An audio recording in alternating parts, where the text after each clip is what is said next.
At least ನೀವು PUC SSLC ಅಥವಾ high school ಅನ್ನ ಎಲ್ಲಿ ಓದಿದ್ರು ಆ ಶಾಲೆ ಹೆಸರನ್ನಾದ್ರೂ ಹೇಳ್ಬೋದು.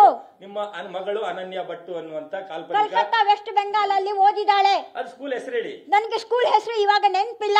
ನಾನು ಅದನ್ನ ಎಲ್ಲಿ ಇದು ಮಾಡ್ಬೇಕು ನಾನು ಕೊಡ್ತೀನಿ. ನಾನು ನಿಮ್ಮನ್ನ ಕರಿತೀನಿ ದಯವಿಟ್ಟು.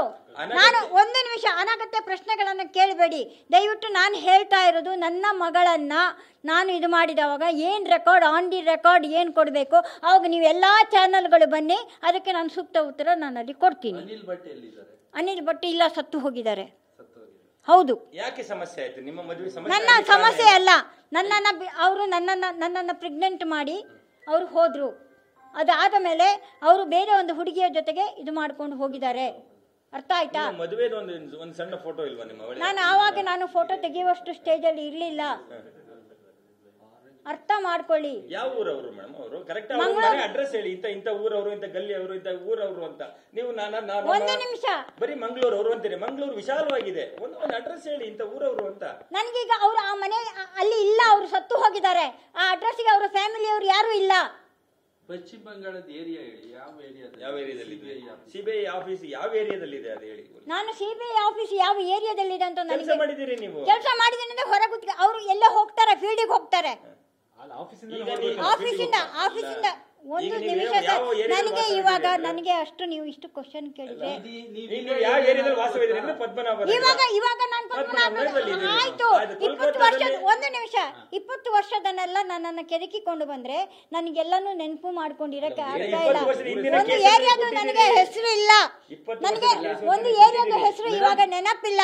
ನಾನು ತಲೆಗೆ ಏಟು ಬಿದ್ದಿದೆ, 7 ಸ್ಟಿಚ್ ಹಾಕಿದ್ದಾರೆ ಅನ್ನೋದು ನೆನಪಿದೆ. ತಲೆಗೆ 7 ಸ್ಟಿಚ್ ಬಿದ್ದೆ. ಮೊನ್ನೆ ನೆನಪಿದೆ ಅಂತ ಹೇಳಿದ್ರೆ ನನಗೆ ಗಾಯ ನೋವು. ನೀವುಗಳು ಸೇರ್ಕೊಂಡು ಎತ್ತಿರೋ ಪ್ರಶ್ನೆ ಇದು. ಒಂದು ನಿಮಿಷ, ನಾನು ಧರ್ಮಸ್ಥಳ ಮಂಜುನಾಥ ಅಣ್ಣಪ್ಪನ ಮೇಲೆ ಆಣೆ ಆಗಿ ಹೇಳ್ತಾ ಇದ್ದೇನೆ, ಫೈನಲ್ ಆಗಿ ಹೇಳ್ತಾ ಇದ್ದೇನೆ, ನನ್ನ ಮಗಳು ಅನನ್ಯ ಭಟ್ ಇದ್ಲು, ನನ್ನ ಹೊಟ್ಟೆಯಲ್ಲಿ ಹುಟ್ಟಿದವಳು. ಇದಕ್ಕಿಂತ ನಾನು ಇನ್ನೇನು ಹೇಳಲ್ಲ. ನನ್ನ ಹತ್ರ ಸಾಕ್ಷಿಗಳು ನಾನು ಎಲ್ಲಿ ಕೊಡಬೇಕು ನಾನು ಅಲ್ಲಿ ಕೊಡ್ತೀನಿ. ಒಂದು ನಿಮಿಷ. ಕೆಲವೊಬ್ಬರು ನಿಮ್ಮನ್ನ ಬ್ರೈನ್ ವಾಶ್ ಮಾಡಿದ್ದಾರೆ. ಅನನ್ಯ ಭಟ್ಟೆ ಹುಟ್ಟೇ ಇಲ್ಲ. ಅನನ್ಯ ಭಟ್ ಅನ್ನೋರು ಇಲ್ವೇ ಇಲ್ಲ.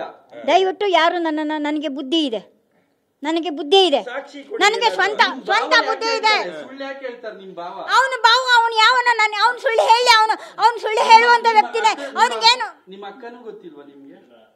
ಸರ್, ವಾರಿಜಿ ಅವರು ಗೊತ್ತು, ನನಗೆ ಗೊತ್ತಿಲ್ಲ ಅಂತ ನಾನು ಯಾಕೆ ಹೇಳಿ? ಮದ್ವೆ ಆದಾಗ ನಿಮಗೆ ಗೊತ್ತಿಲ್ವಾ? ಏನ್ ಸರ್ ನೀವು ಪ್ರಶ್ನೆ ಹಾಕ್ತಿದ್ದೀರಾ? ಅವರು ಧರ್ಮಸ್ಥಳದಲ್ಲಿ ಮದುವೆ ಆಗಿದ್ದು. ನೀವು ಹೋಗಿರ್ಲಿಲ್ಲ ಮದ್ವೆಗೂ? ಹೋಗಿಲ್ಲ ಅವ್ರ ಮದ್ವೆಗೆ, ಬಾವನ್ ಮದ್ವೆಗೆ ಹೋಗಿದ್ದೆ. ನನ್ನನ್ನ ಒಂದು ಹಳೆ ಸೀರೆಯನ್ನ ಕೊಟ್ಟು, ಹಳೆ ಲಂಗ ಜಾಕೆಟ್ ಅನ್ನ ಕೊಟ್ಟು ನನ್ನನ್ನ ಮದ್ವೆಗೆ ಕರ್ಕೊಂಡು ಹೋಗಿದ್ರು. ಆಮೇಲೆ ಕಾಂಟ್ಯಾಕ್ಟ್ ಇಲ್ವಾ? ಆಮೇಲೆ ಕಾಂಟ್ಯಾಕ್ಟ್ ಇಲ್ಲ. ಈಗ ನನ್ನ ನಾನು ಮನೆಯಿಂದ SSLC ಮುಗಿಸಿ ನಂದು ಏನು ಇದೆಯೋ ಅವರದ್ದು ಮದುವೆ ಆಗೋ ತನಕ ಮಾತ್ರ ಇದ್ದೆ. ಅಲ್ಲಿಂದ ನಾನು ಮನೆಯಿಂದ ಹೊರಗಡೆ ಬಂದಿರೋಳು. ಅಲ್ಲೇ ನನಗೆ ಮನೆಯಲ್ಲಿ ತುಂಬಾ ಟಾರ್ಚರ್ ಕೊಡ್ತಾ ಇದ್ರು. ಅದೇ ಈ ಮಗುವಿಗೋಸ್ಕರ, ಈ ಮಗುವಿನಿಂದ. ಆಯ್ತು, 83ರಲ್ಲಿ ಮಗು ಹುಟ್ಟುತ್ತೆ. ಅಯ್ಯೋ, ಈ ಮಗುವಿನಿಂದ ನನಗೆ ಮನೆಯಲ್ಲಿ ಇಟ್ಕೊಳಕ್ ಆಗ್ತಾ ಇಲ್ಲ ಅಂತ. ಸುಜಾತ ಭಟ್ ಅವರೇ, 83ರಲ್ಲಿ ಮಗು ಹುಟ್ಟುತ್ತೆ ಅಂತ ಹೇಳ್ತೀರಿ. 88ರಲ್ಲಿ ಅಕ್ಕನ ಮದುವೆ ಆಗುತ್ತೆ. 88ರಲ್ಲಿ ಅಕ್ಕನ ಮದುವೆ ಅಂತ. 88ರಲ್ಲಿ ಅಕ್ಕನ ಮದುವೆ ಆಗೋದು. ಅವರೆಲ್ಲ ವಾರಿಜಿ ಅವ್ರದ್ದು 1988ರಲ್ಲಿ ಮದುವೆ ಆಗೋದು. ಒಂದು ನಿಮಿಷ, 83ರಲ್ಲಿ ಹುಟ್ಟಿದ್ದು ಹೌದು ನನ್ನ ಮಗಳು. ಆಯ್ತಾ? 87ರಲ್ಲ 86ರಲ್ಲಿ ಅವರು ಮದುವೆ ಆಗಿರೋದು. ಆಯ್ತು, ಅಷ್ಟು ವರ್ಷ ನೀವು ಮನೇಲಿ ಇರ್ತೀರಿ. ಸಮಸ್ಯೆ ಇರ್ಲಿಲ್ಲ ಅಲ್ಲಿ ತನಕ. ಸಮಸ್ಯೆ ಅಂತ ಹೇಳಿದ್ರೆ ಸಮಸ್ಯೆ ಕೊಡ್ತಾ ಇದ್ರು. ಅವಳದ್ದು ಒಂದು ಮಗುವಿನ ಬಾಣಂತನನು ನಮ್ಮ ತಂದೆಯ ಅಕ್ಕನ ಮನೆಯಲ್ಲಿ ಮಾಡಿದ್ರು. ಆ ಮಗುವಿನ ಬಾಣಂತನಕ್ಕೆ ಅಲ್ಲಿ ಹೋಗಿ ನಾನು ಕೆಲಸ ಮಾಡ್ಕೊಂಡು ಅವಳ ಮದುವೆ ಆಗೋ ತನಕ, ಅವಳದ್ದು ಒಂದು ಮಗು ಬಾಣಂತನ ಆಗೋ ತನಕ ನಾನು ಮನೆಯಲ್ಲಿ ಇದ್ದೆ. ಅಷ್ಟು ವರ್ಷ 4-5 ವರ್ಷ ಚೆನ್ನಾಗಿದ್ದವರು 5ನೇ ವರ್ಷಕ್ಕೆ ನೀವು ಮನೆಯಿಂದ ಓಡಿಸ್ಲಿಕ್ಕೆ ಕಾರಣ ಏನು? ಮನೆಯಿಂದ ಓಡಿಸಕ್ಕೆ ಅಂತ ಹೇಳಿದ್ರೆ ಇಲ್ಲಿ ದೊಡ್ಡ ವ್ಯಕ್ತಿಗಳು ಯಾರು, ನಮ್ಮ ತಂದೆಯ ಅಕ್ಕನ ಗಂಡ, ಆಮೇಲೆ ಅವರದ್ದೆಲ್ಲ ನ್ಯಾಯಕ್ಕೆ ಕೇಳಕ್ ಹೋದವಾಗ ನನ್ನ ಮನೆಯಿಂದ ತುಂಬಾ ನನಗೆ ಟಾರ್ಚರ್ ಕೊಟ್ರು.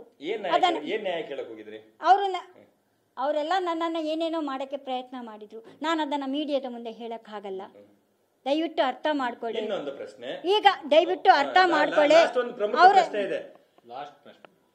ನಾನು ನನ್ನ ಬಟ್ಟೆ ಒಂದು ನಿಮಿಷ ಒಬ್ಬ ವ್ಯಕ್ತಿ ಒಂದು ಮನೆಯಲ್ಲಿ ಕೆಲಸ ಮಾಡ್ತಾ ಇದ್ರೆ ಇನ್ನೊಬ್ಳು ನನಗೆ ಅಕ್ಕನ ಅನ್ನುವರು, ಅವರು ಆ ಮನೆಯಲ್ಲಿ ಇದ್ದವಾಗ ಆ ಮನೆಯಲ್ಲಿ 7 ವರ್ಷ ಮಾಡಿರ್ತಾರೆ. ಕೆಲಸ, ಕಾಲೇಜಿಗೆ ಹೋಗ್ಕೊಂಡು ಸ್ಕೂಲಿಗೆ ಹೋಗ್ಕೊಂಡು. ಅವಳು ಮದುವೆ ಆದ ಮೇಲೆ ನನ್ನ ತಂದೆ ನನ್ನನ್ನು ಆ ಮನೆಯಲ್ಲಿ ಬಿಟ್ಟರು. ಆ ಮನೆಯ ಹೆಸರನ್ನು ಹೇಳಲ್ಲ, ಇದು ಕಟ್ಟುಕತೆ ಅಲ್ಲ, ನಿಜಾಂಶ ಹೇಳ್ತಾ ಇದ್ದೀನಿ, ಇದನ್ನು ಅರ್ಥ ಮಾಡ್ಕೊಳ್ಳಿ. ಆ ಮನೆಗೆ ಬಿಟ್ಟಾವಾಗ ಆ ಮನೆಯ ವ್ಯಕ್ತಿ ರಾತ್ರಿ ನಮ್ಮ ತಂದೆಯ ಅಕ್ಕ ಇಲ್ಲದೆ ಇರುವಾಗ ಆ ಮನೆಯ ವ್ಯಕ್ತಿ ನನ್ನನ್ನು ಇದು ಮಾಡೋಕ್ಕೆ ಬಂದ, ಹಾಲಿನಲ್ಲಿ ನಿದ್ರೆ ಮಾತ್ರೆ ಹಾಕಿ ಕೊಟ್ಟು. ಆವಾಗ ಆ ವ್ಯಕ್ತಿ ನಮ್ಮ ಒಂದು ವ್ಯಕ್ತಿ, ನಾನು ಅದನ್ನು ಇವಾಗ ಹೇಳೋಕ್ಕಾಗಲ್ಲ ಆಯಿತಾ, ನಾನು ಅದು ಬೇಡ, ಕಟ್ಟುಕತೆ ಅಂತೂ ಅಲ್ಲ.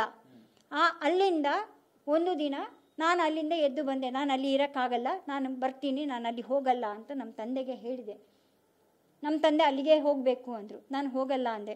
ಒಂದು ದಿನ ಮಧ್ಯಾಹ್ನ ನಾನು ಇದೇ ವಾರಿಜ ಇಬ್ಬರು ಅವರು ಯಾವ ಮನೆಯಲ್ಲಿ ಹೋಗಿದ್ನಲ್ಲ ಆ ಮನೆಗೆ ಹೋಗಿದ್ದಾವಾಗ ನಮ್ಮ ತಂದೆಯ ಅಕ್ಕ ಹೇಳಿದ್ರು, ಒಂದು ಕಾರ್ಡ್ ಇದೆ, ನಿಮ್ಮ ಮಾವ ಒಂದು ಕಾರ್ಡ್ ಬರೆದು ಹಾಕಿದ್ದಾರೆ, ಹೋಗಿ ಪೋಸ್ಟ್ ಮ್ಯಾನ್ ಹತ್ರ ತಗೊಳ್ಳಿ ಅಂದರು. ಎರಡನೇ ಅಕ್ಕನ ಮದುವೆ ಆದ ಸಂದರ್ಭದಲ್ಲಿ. ಅರ್ಥ ಆಯ್ತಾ? ಸತ್ಯ. ಒಂದು ನಿಮಿಷ, ಇಡೀ ಹಿಸ್ಟ್ರಿ ಕೇಳ್ತಾ ಇದ್ದೀರಲ್ವಾ?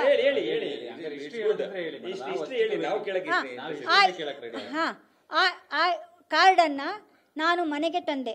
ಅಷ್ಟೊತ್ತಿಗೆ ನಮ್ಮ ತಂದೆಗೆ ಹೇಳಿದೆ, ನೋಡಿ ಅಪ್ಪ, ಪ್ರಾಯಕ್ಕೆ ಬಂದ ಮನೆಯಲ್ಲಿ 2 ಹೆಣ್ಣು ಮಕ್ಕಳಿದ್ದಾರೆ, ಈಗ ಅವಳನ್ನು ಮದುವೆ ಆಗಿ ಈಗ ಈ ಕಾರ್ಡು ನೋಡಿದರೆ ಅವಳನ್ನು ಬಿಟ್ಟೇ ಬಿಡ್ತಾರೆ.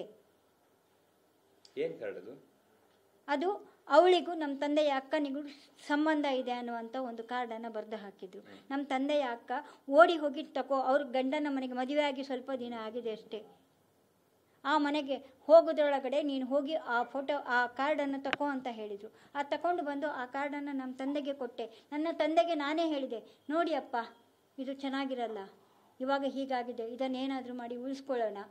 ಅವಳು ಮದುವೆ ಆಗಿದ್ದಾಳೆ, ಇನ್ನೂ ನಾನು ಅವ್ರ ಮನೆಗೆ ಹೋಗಲ್ಲ ಅಂದೆ. ಅದಾದ ಮೇಲೆ ಅವಳ ಬಾಣಂತನ, ಎರಡನೇ ಅಕ್ಕನ ಬಾಣಂತನ ಮಾಡಿದವಾಗ ತಂದೆಯ ಇನ್ನೊಂದು ಅಕ್ಕನ ಮನೆಯಲ್ಲಿ ಬಾಣಂತನ ಮಾಡಿದ್ದು. ಅಲ್ಲಿನೂ ಬಾಣಂತನ ರಾತ್ರಿ ಹಗಲು ನಾನು ಕೆಲಸ ಮಾಡಿದವಳು.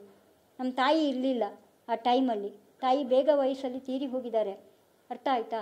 ಅಲ್ಲಿನೂ ಏನು ಮಾಡಿದ್ರು, ಅಲ್ಲಿ ಒರಳುಕಲ್ಲಲ್ಲಿ ರುಬ್ಬಬೇಕು. ನಾನು ಈ ಬೆಳಗ್ಗೆ ಎದ್ದುಕೊಂಡು 4 ಗಂಟೆಗೆ ಎದ್ದುಕೊಂಡು ಅಲ್ಲಿ ಹೋಗಿ ಅಡುಗೆ ಏನು ಕೆಲಸ ಮಾಡಬೇಕು, ಅಲ್ಲಿನೂ ಕೆಲಸ ಮಾಡಿಕೊಂಡು ಅಲ್ಲಿಂದ ನಾನು ಇವರದ್ದೆಲ್ಲ. ಆವಾಗ ಆ ಟೈಮಲ್ಲಿ ನನಗೆ ತುಂಬ ಮಾನಸಿಕವಾಗಿ ನೋವಾಯಿತು. ನಮ್ಮ ಅಕ್ಕ ಏನು ಮಾಡಿದ್ಲು ಅಂದರೆ, ಎಲ್ಲರಿಗೂ ಬಾಣಂತನ ಮಾಡಿದ್ದಕ್ಕೆ ಅಲ್ಲಿಯ ಫ್ಯಾಮಿಲಿಯವರಿಗೆ ಎಲ್ಲರಿಗೂ ರೇಷ್ಮೆ ಸೀರೆ ತಂದು ಕೊಟ್ಲು. ಒಡ ಹುಟ್ಟಿದ ತಂಗಿಗೆ ಒಂದು ಬಟ್ಟೆ ಕೊಡಲಿಲ್ಲ ಸರ್.